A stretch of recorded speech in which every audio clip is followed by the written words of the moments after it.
The English speak English, the French speak French, the Japanese speak Japanese, but do all Taiwanese speak Taiwanese? Today, we take a look at the country's once forbidden language. Let's talk. Before we start, we have to mention that although the term Taiwanese is commonly used, the language is known by different names. We're going to talk about how and why these names are used. While the language is called Taiwanese, people in Taiwan have multiple mother tongues, including Hakka, indigenous language, and Mandarin. For simplicity's sake, we're going to stick to the common term of Taiwanese. What we refer to as Taiwanese is the mother tongue of over 80% of the people in Taiwan. However, with each generation, approximately 9 to 11% lose the ability to speak it.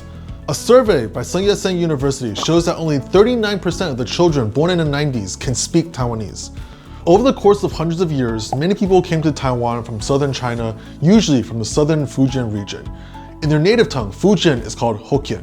The language they spoke is Min, which is why the language is also known as Southern Min or Hokkien. Once in Taiwan, these people did not live in isolation.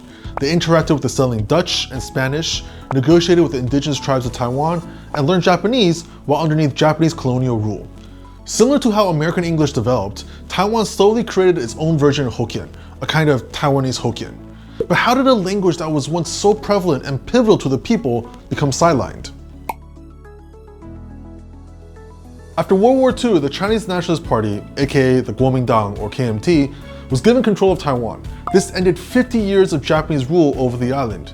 In order to de-Japanize the Taiwanese people and to break down the language barrier, the government enforced the Mandarin Language Policy.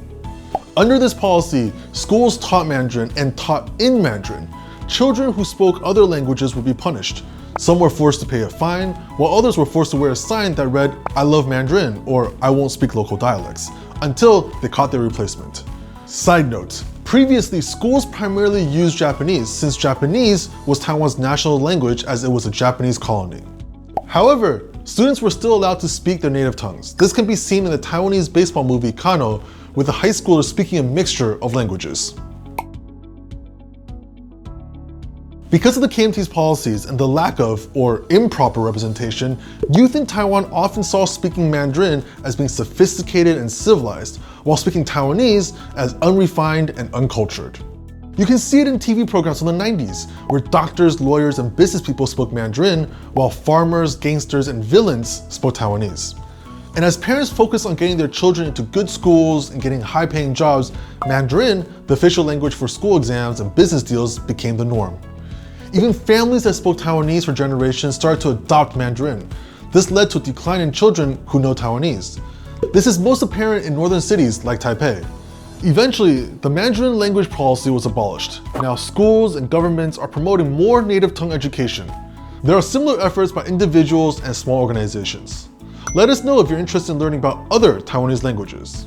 With the rise of Taiwanese identity, there is more and more Taiwanese representation in pop culture like movies and music.